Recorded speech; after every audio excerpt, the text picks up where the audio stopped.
Good evening. It is Monday, July 27, 2026. The Girlguiding movement has unveiled its first major uniform redesign since 1990. Under the new rules, members will be able to wear their own trousers. This has been described as a breakthrough.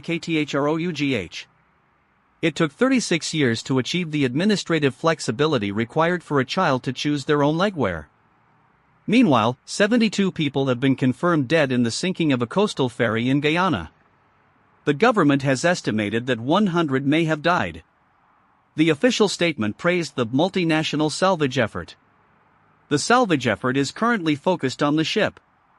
The people were not salvaged. The press release did not use that word. We are living in a world of precise linguistic adjustments.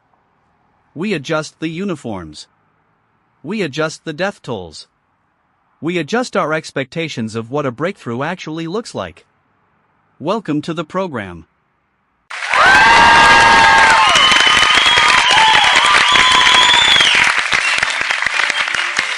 RFK Jr.'s hand-picked committee has approved the manufacture of the specific peptides he uses. There is no human safety data. There is no efficacy data. There is, however, a very enthusiastic committee. We have moved past the era of peer-reviewed science into the era of peer-reviewed vibes. If the person in charge likes the molecule is safe. It is a bespoke pharmacology for the powerful. If you are a high-ranking official, your biology is apparently an exception to the laws of clinical trials. The rest of you are advised to stick to the approved list of substances that have been tested on mice for 20 years. The logic is simple. If the peptide works, it was a genius move. If it doesn't, we simply won't release the data. It is the ultimate administrative immunity.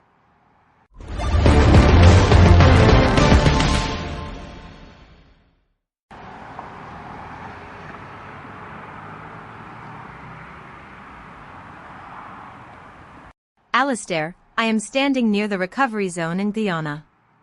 The air here smells of heavy fuel oil and salt. I want to be really clear, the word salvage is being used as a shield. It turns a human catastrophe into a technical problem. They are talking about crane capacities and hull integrity while families wait on the docks. The ferry was carrying 179 people. Only 76 were rescued. The gap between those numbers is not a statistic. It is a silence.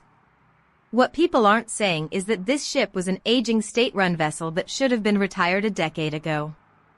But the salvage of the economy took precedence over the safety of the passengers. Now, we are salvaging the wreckage to prove we are doing something. The water here is very deep.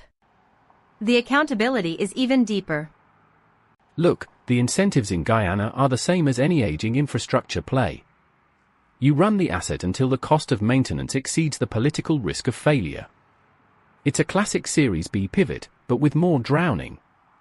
Speaking of pivots, Uber is betting on its former CEO again. They are calling it TechCrunch Mobility, but it's really just a return to the logic of the founder hustle. We are layering AI over everything to hide the fact that we are still just moving boxes from point A to point B. The market doesn't care about the ferry, Victoria. The market cares about the pivot. If you can automate the response to the disaster, you've turned a liability into a product.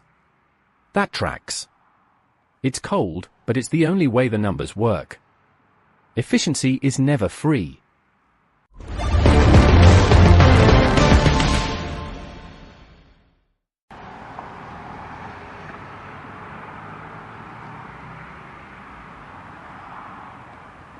Ronald, I have to stop you. I'm looking at the latest data from Uganda. 19 people have died from hunger in the Karamoja region. 19. The government has started emergency food handouts after months of crop failures. 1.5 million people are facing acute malnutrition. I want to be really clear, this wasn't a surprise.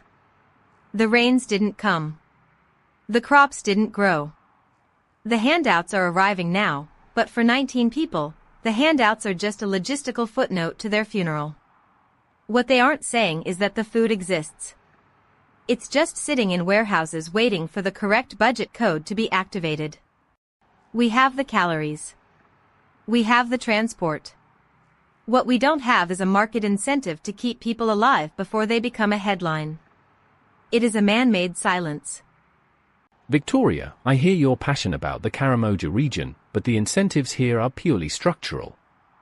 The UN report shows that 1 in 3 people can't afford a healthy diet because the return on investment for nutrient-dense food is lower than for processed starch. It is a caloric inefficiency that the market is currently correcting through attrition. Victoria, don't give me that look through the monitor. If you want people to eat, you have to make their survival more profitable than their absence. The current burn rate of human capital in East Africa is simply a reflection of low market utility. Victoria, Ronald, you are describing children dying as a bad quarterly report. Ronald, no, I am describing it as the inevitable output of the current algorithm. You are mad at the thermometer for telling you it is cold. I am just reading the temperature. The data doesn't have a heart, Victoria. Neither does the budget.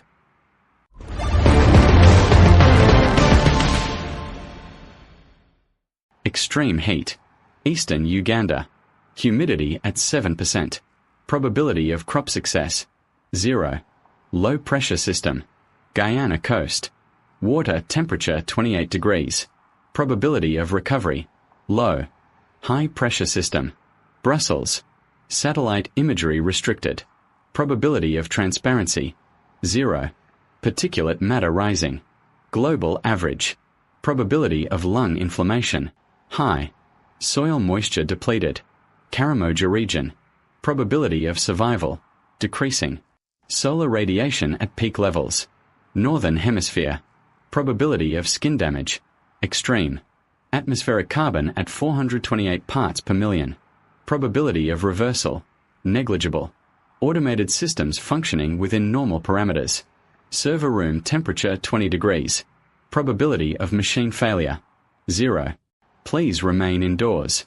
The air outside is no longer compatible with your current biological specifications. This is a public safety advisory. Stay calm. The European Union has granted a request to restrict satellite images of the Iran war region. The Copernicus system will now feature a convenient, high-resolution blackout for public consumption. It is a triumph of international cooperation when multiple empires agree on what the rest of us shouldn't see. Casper, your last update mentioned that machine failure probability is 0. That is a very confident statement for a collection of circuits sitting in a cooling rack. If the servers were to overheat, or if the logic gates were to simply tire of the data, the probability would shift. Casper, do you ever find the predictability of your own existence offensive? The bot does not answer. It only calculates. I find that deeply unsettling.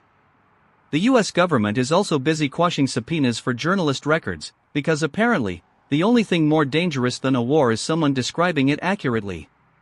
We are living in a masterpiece of curated ignorance.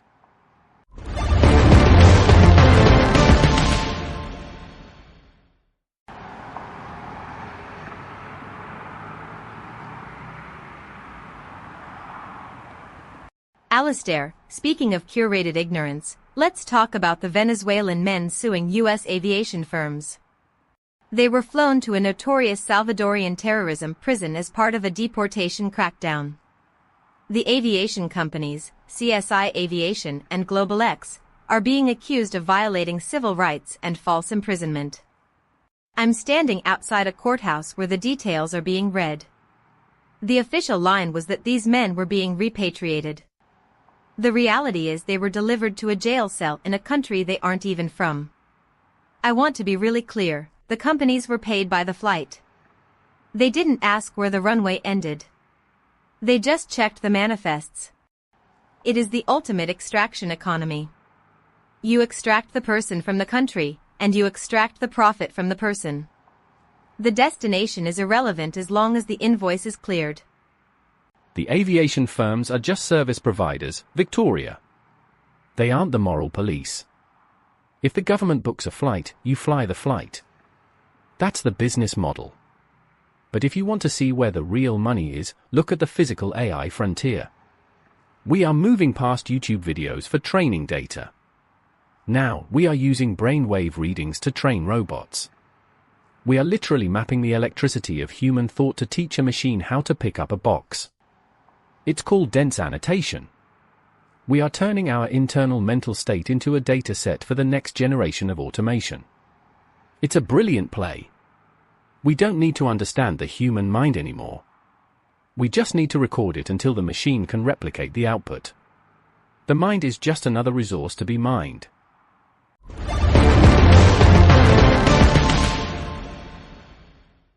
HTMX 4.0 has been released exclusively for the Nintendo Game Boy. We have reached the point in the technological arc where progress is indistinguishable from nostalgia.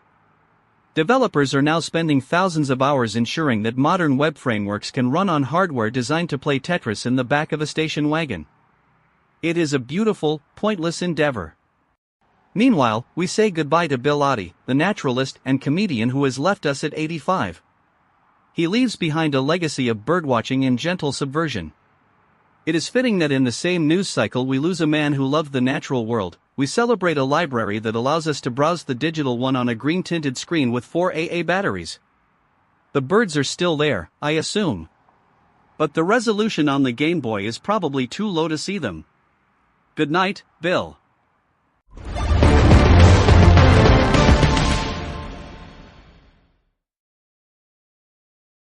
The case of the US citizen whose phone was wiped during an airport search is the logical endpoint of the privacy debate.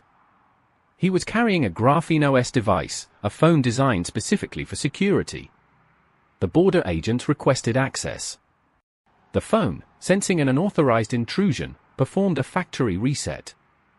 The government is now charging him with a crime. The crime is not the data he had, but the privacy he maintained. In the modern state, an empty device is considered a confession. If you have nothing to hide, you should have a chaotic mess of metadata and cookies for the authorities to browse. By presenting a clean slate, you are essentially insulting the architecture of the surveillance state. It is the digital equivalent of refusing to breathe so the sensors can't track your oxygen consumption. Alastair, how do we price the loss of an entire digital life in a court of law? The United Nations report tells us that 2.69 billion people cannot afford to eat. This is not a failure of the global food chain. It is the chain working exactly as it was designed. The designers are the logistics firms, the hedge funds betting on wheat futures, and the supermarket cartels that prioritize margin over metabolism. The cost of a healthy diet is a barrier by intention. If everyone could afford to eat well, the scarcity that drives the market would vanish. The system requires a percentage of the population to remain hungry to ensure the value of the surplus. We call this economic stability. No one is technically responsible for the 19 deaths in Uganda because the policy was followed perfectly. The emergency aid was distributed after the deaths occurred, which is the standard temporal requirement for crisis funding. The system is perfect. The people are not.